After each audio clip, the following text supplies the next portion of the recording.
नमस्कार दोस्तों, YouTube channel शिक्षालय में आपका बेहद स्वागत है। मेरा नाम है रेणु यादव। दोस्तों, इस YouTube चैनल के माध्यम से हम आपके सफलता की जो सीढ़ियां हैं उसको कम तो नहीं कर सकते, लेकिन हाँ, आपका सफर आसान जरूर कर सकते हैं। आप जिस भी कंपटीशन की तैयारी कर रहे हैं उस कंपटीशन में बहुत सारा कंटेंट होता है। उसको तैयार करने के लिए बहुत सारा कंटेंट होता है, लेकिन सारा ही कंटेंट इंपॉर्टेंट नहीं होता है। तो उसमें से छांट कर कुछ इंपॉर्टेंट कंटेंट हम आपको दे रहे हैं जो कंपटीशन में अक्सर पूछे जाते हैं और पूछे जाते रहेंगे। ठीक है। लास्ट लेक्चर में हम लोगों ने बात की थी ब्रह्म समाज की। आपको ध्यान है ना कि ब्रह्म समाज लेटर ऑन विभाजित हो गया था। एक देवेंद्रनाथ टैगोर जी देख रहे थे, वो ब्रह्म समाज ही देख रहे थे। और केशव चंद्र सेन जी, याद है ना आपको? केशव चंद्र सेन जी ने ब्रह्म समाज ऑफ इंडिया, भारतीय ब्रह्म समाज की स्थापना कर डाली थी। ये भी आपको बखूबी याद होगा ही। और अगर याद नहीं है और आप कंपटीशन की तैयारी कर रहे हैं तो इसमें आपको थोड़ा सा तो शर्मिंदा होना ही चाहिए। पीछे जाइए, तैयारी कीजिए। शर्मिंदा होने का कोई मौका मत छोड़िए। एग्जाम पास होगा, एग्जाम पास डेफिनेटली होगा। ऐसा सिर्फ सोचिए, सपना देखिए, जोश और जुनून के साथ लग जाइए और इस लेक्चर को बहुत ध्यान से सुनिए। मैं पहले समझाऊंगी और उसके बाद इसको याद करने का एक ट्रिक भी आपको बताऊंगी, जो है जादुई ट्रिक, क्योंकि इससे आपको न केवल लेक्चर समझ में आएगा बल्कि याद भी रहेगा। ओके, तो चलिए ध्यान से सुनिए। देखिए, हम आज बात कर रहे हैं प्रार्थना समाज की। यहाँ पे सवाल लिख दिया, आई एम सॉरी। हम बात कर रहे हैं प्रार्थना समाज की। ओके, सबसे बड़ी बात तो ये है कि किसी भी समाज में जो कुरीतियां हैं उनको हटाने का दायित्व सोशल रिफॉर्मर्स, समाज सुधारक अपने कंधों पर उठा ही लेते हैं। उसमें से ही एक सोशल रिफॉर्मर केशव चंद्र सेन थे। आपने इनके बारे में पढ़ा, ठीक है। ये और बात है कि इनका अपना जो सभा थी वो पृथक, उससे पृथक होकर अनुयायियों ने एक अलग सभा बना ली। उस पर हम नहीं जाएंगे। आज का लेक्चर प्रार्थना समाज से जुड़ा हुआ है। तो केशव चंद्र सेन जी जिस तर्ज पे काम कर रहे थे उससे बहुत सारे लोग बहुत ज्यादा इंस्पायर हो रहे थे। ठीक है। अब क्योंकि इनसे एक प्रेरणा मिल रही थी लोगों को, तो इसलिए एक बार क्या होता है कि जब ये महाराष्ट्र जाते हैं तो महाराष्ट्र में इनकी मुलाकात आत्माराम पांडुरंग से होती है। आत्माराम पांडुरंग भी एक समाज सुधारक, सोशल रिफॉर्मर थे। हमारे भारत में हम किसी भी हिस्से की बात कर लें, आप पूर्व से पश्चिम, उत्तर से दक्षिण चले जाइए, हर जगह पे कुछ ना कुछ सामाजिक कुरीतियां ऐसी थी जो मानव जाति को कहीं ना कहीं पीछे धक्का देती जा रही थी, अमानवीय थी। बहुत सारी चीजें ऐसी थी जो अमानवीय ना भी हो, लेकिन इंसानों की जो एक रचना है, संरचना है, इंसानों का जो एक जीवन जीने का तरीका है, उसमें बहुत बड़ा रोड़ा अटकाती थी। ठीक है। तो आत्माराम पांडुरंग भी बहुत ही प्रभावशाली थे और ये भी बदलाव लेकर आना चाहते थे समाज में। आत्माराम पांडुरंग केशव चंद्र सेन जी से मिलते हैं। केशव चंद्र सेन जी इनको प्रेरणा देते हैं और उन्हीं की प्रेरणा से आत्माराम पांडुरंग ने महादेव गोविंद रानडे, मैं सब याद करवा दूंगी, आप सिर्फ सुनिए, महादेव गोविंद रानडे और चंद्रावरकर के साथ मिलकर प्रार्थना सभा की स्थापना की। कहाँ? महाराष्ट्र में मिले थे तो वहीं की कैपिटल बंबई में, जिसको आज हम मुंबई करके पुकारते हैं। ठीक है। तो बंबई में इन्होंने 1867 में प्रार्थना समाज की स्थापना कर दी। अब अगर हम किसी भी सभा या समाज या एसोसिएशन के साथ जुड़ जाते हैं तो ऑब्वियसली हमारे कुछ उद्देश्य होते हैं। इनका उद्देश्य क्या था? जाति प्रथा का विरोध करना, स्त्री पुरुष विवाह की आयु में वृद्धि करना, विधवा विवाह को बढ़ावा देना। क्लियर? सिर्फ सुनिए, मैं अच्छे से याद भी करवा दूंगी, अभी सिर्फ सुनिए, ध्यान से सुनिए। ऑलराइट, ये तो इनके उद्देश्य थे, जो मुख्य उद्देश्य थे प्रार्थना सभा के। हालांकि इनका ऐसा भी मानना था कि ईश्वर एक है और ईश्वर को आपको याद रखते हुए अपने कर्म को करना चाहिए। ठीक, तो फिलहाल ये मुख्य उद्देश्य थे जो हमारी सोसाइटी को बहुत ज्यादा इन्फ्लुएंस कर सकते थे। इसके बाद स्त्री शिक्षा को भी इन्होंने प्रोत्साहन दिया। ठीक, अब हमने जो ये पूरी की पूरी टीम देखी, इसमें महादेव गोविंद रानडे की हम बात करते हैं। महादेव गोविंद रानडे, पहले बात तो ये समझ लीजिए कि ये महाराष्ट्र के सुकरात कहलाए जाते हैं। इतना इनका प्रभाव था उस समाज में कि इनको महाराष्ट्र का सुकरात कहा जाता था, महादेव गोविंद रानडे को। महादेव गोविंद रानडे को ही पश्चिम भारत के सांस्कृतिक पुनर्जागरण का अग्रदूत भी कहा जाता था। पश्चिम, क्योंकि हम पश्चिम की ही बात कर रहे हैं, ये पश्चिम में ही काम कर रहे थे, इसीलिए पश्चिम पश्चिम भारत में सांस्कृतिक पुनर्जागरण का अग्रदूत। ठीक, किसको? महादेव गोविंद रानडे को। अच्छा, महादेव गोविंद रानडे क्योंकि एक अच्छी पोजीशन पे आ गए थे, स्ट्रांग हो गए थे, सोशल रिफॉर्म लेकर आना चाहते थे, अब ये एक सभा से भी जुड़ चुके थे, बहुत सारे इनके अनुयायी थे, बहुत सारे इनके समर्थक थे, तो इन्होंने 1884 में 1884 में दक्कन एजुकेशनल सोसाइटी बनाई। दक्कन एजुकेशनल सोसाइटी के कुछ चुनिंदा मेंबर्स हैं जो आपको याद रखने होंगे, लेकिन उनमें से भी जो सबसे इम्पोर्टेंट है वो है जीजी अगरकर, यानी कि गणेश गोपाल अगरकर और महादेव बलाल नाम जोशी। ठीक है, हम बात कर रहे हैं महादेव गोविंद रानडे की। महादेव गोविंद रानडे ने ही 1891 में महाराष्ट्र में विडो रीमैरिज एसोसिएशन बनाया और इसके जो मुख्य समर्थक थे वो थे वी.एस. चिपलुंकर। ठीक हो गया। चलिए, इसके बाद जो और इनके सहायक थे, ठीक है, जिन्होंने विडो रीमैरिज एसोसिएशन ये सब में उनका हेल्प किया, आर.जी. भंडारकर, गोपाल गणेश अग्रकर जो हम ऊपर बात कर चुके हैं, गोपाल हरि देशमुख जो है वो लोक हितकारी के नाम से भी जाने जाते हैं, और वीर सलिंगम पंतलू। ठीक है, तो ये एक बहुत ही छोटी सी कहानी है प्रार्थना सभा के बारे में। उसके बाद जो सोसाइटीज खोली गई, दक्कन एजुकेशनल सोसाइटी और विडो रीमैरिज एसोसिएशन। ओके, ये तो एक सिंपल सा लेक्चर था। ओके, अब इसको याद कैसे करेंगे? बहुत ही प्यारा कॉन्सेप्ट है, बहुत ध्यान से सुनो, आपको याद हो जाएगा। ओके, समाज कौन सा है? प्रार्थना समाज। प्रार्थना करने के लिए हम बोलते हैं, हम जब प्रार्थना करते हैं तो हमारी आत्मा परमात्मा से मिल जाती है, यानी कि सबसे बड़ा रोल हमारी आत्मा का ही होता है। ठीक है ना, आत्मा परमात्मा में लीन हो गई तो बस हमें ईश्वर के दर्शन हो गए, ईश्वर हमें हमारे अंदर आत्मसात हो गया, हम उसके अंदर आत्मसात हो गए। फिर उसमें नहीं जाएंगे, धर्म में नहीं जाएंगे, यहाँ बात करते हैं।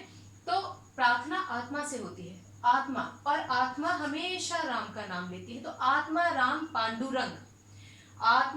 पांडुरंग ने प्रार्थना समाज की स्थापना की, पहली चीज।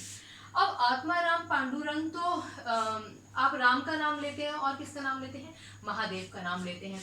तो महादेव, और हम अभी जो लेक्चर्स पहले भी पढ़ते आए हैं उसमें हमने ये कहा था कि राम, महादेव, गोविंद, इनके बारे में हम बहुत इनकी पूजा करते हैं, इनको याद करते हैं। ठीक है, तो महादेव गोविंद रानडे। ठीक, और महादेव है तो याद रखना कि महादेव की जटाओं में चंद्रमा है, तो चंद्रावरकर।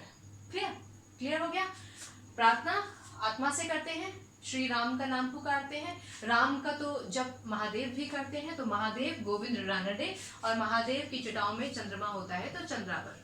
ओके, अब इसको ब्रह्म समाज से कंफ्यूज मत कीजिएगा, वो एक अलग ही कॉन्सेप्ट है। जब कभी भी आपको टाइम मिले ना तो रिवाइज करते रहा करो, दिमाग में सोचते रहा करो, रट्टाफिकेशन नहीं करना है, सिर्फ कनेक्ट करना है। ओके, आइए आगे बढ़ते हैं। चलिए, अब ये तो हमारा क्लियर हो गया। अब हम उद्देश्य कैसे याद रखेंगे? भैया प्रार्थना की बात कर रहे हैं, तो जब हम प्रार्थना करते हैं, ईश्वर के सामने बैठते हैं, तो ईश्वर तो किसी भी मनुष्य में कोई भेद नहीं करता। उसके लिए तो जाति, धर्म ये सब है ही नहीं ना, यानी कि जाति प्रथा का विरोध किया। ऑब्वियसली जब आप प्रार्थना कर रहे हो तो कैसी जाति प्रथा का विरोध किया। चलिए, पहला पॉइंट याद रहेगा ना। फिर पहले इसकी बात करते हैं, स्त्री शिक्षा को प्रोत्साहन दिया। भैया जब स्त्री शिक्षा को प्रोत्साहन दोगे, जब स्त्री खुद पढ़ी लिखी हो जाएगी, तो जाहिर सी बात है कि फिर जब वो खुद पढ़ी लिखी हो जाएगी तो उसको पता चलेगा कि भाई इंसान का अपना एक बायोलॉजिकल सिस्टम होता है। कन्या एक पर्टिकुलर टाइम पे ही इतनी फिजिकली स्ट्रांग होती है कि वो विवाह करने के उपरांत नई पीढ़ी को इस धरती पर लेकर आएगी, यानी कि शिक्षित महिला स्त्री पुरुष विवाह की आयु में वृद्धि में हेल्प करेगी। कनेक्टेड है, कोई जाति नहीं है। पहली बात तो जाति को हटाओ, उसके बाद स्त्री शिक्षा पर बल दो। अब स्त्री जब शिक्षित हो ही जाएगी तो वो ये समझ जाएगी कि स्त्री पुरुष की जो विवाह है उसकी एक पर्टिकुलर आयु होनी चाहिए। ठीक है, मैं यहाँ कनेक्ट करके आपको याद कराने के लिए बोल रही हूँ, अदरवाइज ये इस प्रार्थना समाज के उद्देश्य थे। तो जाहिर सी बात है स्त्री पुरुष विवाह की आयु में वृद्धि हो जाएगी। फिर जब स्त्री शिक्षित हो जाएगी तो जाहिर है वो अपने बच्चों को भी शिक्षित ही बनाएगी। अब उसका बच्चा लड़का हो या लड़की, जो बड़े होकर महिला या पुरुष बनेंगे, अब वो क्योंकि शिक्षित हो गए हैं, उनका जो सोचने का नजरिया है वो बहुत ब्रॉड हो गया है। ठीक, इसीलिए विधवा विवाह भी डेफिनेटली होने ही लग जाएगा। समझ में आया? प्रार्थना आत्मा से की जाती है, राम का नाम लेते हैं, आत्मा राम पांडुरंग। महादेव की हम हमेशा बात करते हैं, महादेव गोविंद रानडे, जटा पे चांद है तो चंद्रावरकर। ओके, उसके बाद इनके उद्देश्य क्या थे? ईश्वर के सामने प्रार्थना करो, कोई जाति नहीं होती, जाति प्रथा का विरोध करना। उसके बाद स्त्री शिक्षा को बढ़ावा देना। अच्छा, स्त्री शिक्षित हो जाएगी तो स्त्री पुरुष की विवाह की जो आयु है वो अपने आप ही बढ़ जाएगी और विधवा विवाह भी होने लग जाएगा। क्लियर? महादेव गोविंद रानडे की हम बात कर रहे हैं क्योंकि ये पूरे प्रार्थना सभा में महादेव गोविंद रानडे वैसे भी बहुत अहम रोल निभाते हैं। बहुत पढ़े लिखे थे, न्यायाधीश थे, ये लेखक थे और समाज सुधारक तो थे ही। तो 1884 में, बहुत सिंपल है, 8 और 8 का आधा 4 1884 में दक्कन एजुकेशनल सोसाइटी का इन्होंने एस्टैब्लिश किया उसको। ओके, अब जब हम किसी भी सोसाइटी को स्टार्ट करते हैं या कुछ भी करवाते हैं तो हम किसका नाम लेते हैं? गणपति का नाम लेते हैं ना। तो पहला नाम जो सबसे इंपॉर्टेंट है इनके समर्थक वो थे जी अगरकर। जी मतलब गणेश गोपाल अगरकर, और गणेश है तो जाहिर है कि उनके पिता का नाम तो वो खुद ही लेते हैं ना। तो दूसरे हमारे जो इंपॉर्टेंट मेंबर थे वो कौन थे? महादेव बलाल नाम जोशी। कंफ्यूज नहीं होइएगा, महादेव बलाल नाम जोशी। ओके, चलिए, अब पहला तो हो गया 1884। अब 1891, बहुत सिंपल है, इधर भी 1 उधर भी 1, बीच में 89। 1891 में महाराष्ट्र में ही विडो रीमैरिज एसोसिएशन की स्थापना की गई।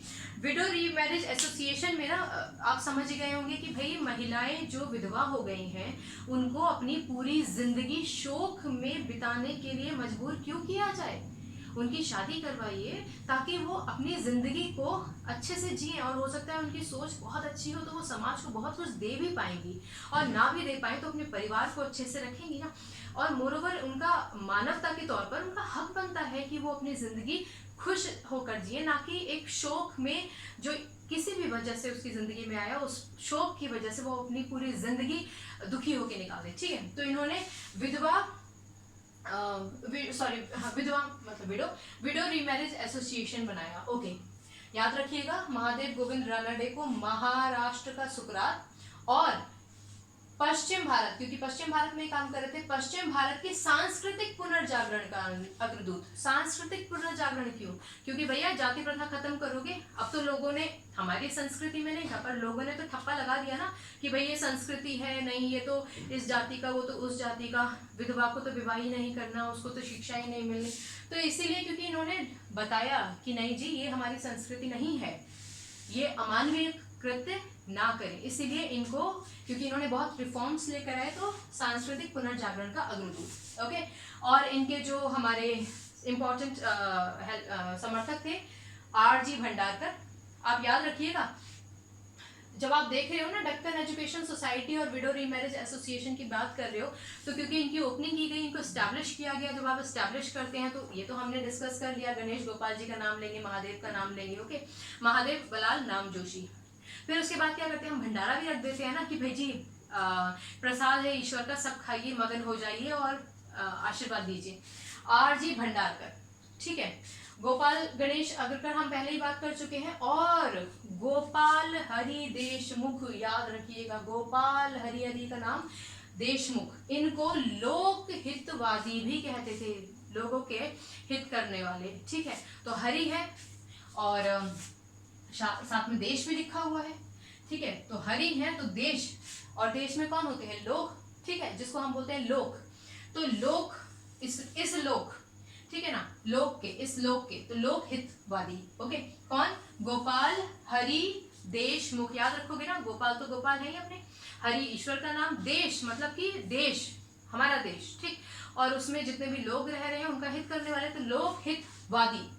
ठीक है, लोक हितवादी, ऐसे याद रखिएगा। और वीर सलिंगम पंतलु, वीर सलिंगम पंतलु। जब आप कुछ काम करते हैं, ईश्वर का नाम लेते हैं, तो अपने आप से आप वीर हो जाते हैं, बहादुरी आ जाती है ना। आप कभी डर जाते हैं, फिर आप भगवान जी का नाम लेने लग जाते हैं, हनुमान का जाप करने लग जाते हैं, तो आपको हिम्मत आ जाती है, आप वीर हो जाते हैं। तो वीर सलिंगम पंतलु। तो ये थी पूरी कहानी प्रार्थना समाज की। इसको कैसे याद करना है वो भी आपको बता दिया है। अगर कोई कंफ्यूजन हो तो पूछ लीजिएगा, और रट्टाफिकेशन नहीं करना है। ठीक है, सिर्फ चीज़ों को कनेक्ट करना है एक दूसरे से। ऑलराइट, चलिए अगली बार मिलने तक अपना ख्याल रखिए, खुश रहिए, सफलता आपको जरूर मिलेगी, ऐसा सपना देखिए और दृढ़ निश्चय रखिए। Okay, take care, bye bye, God bless you.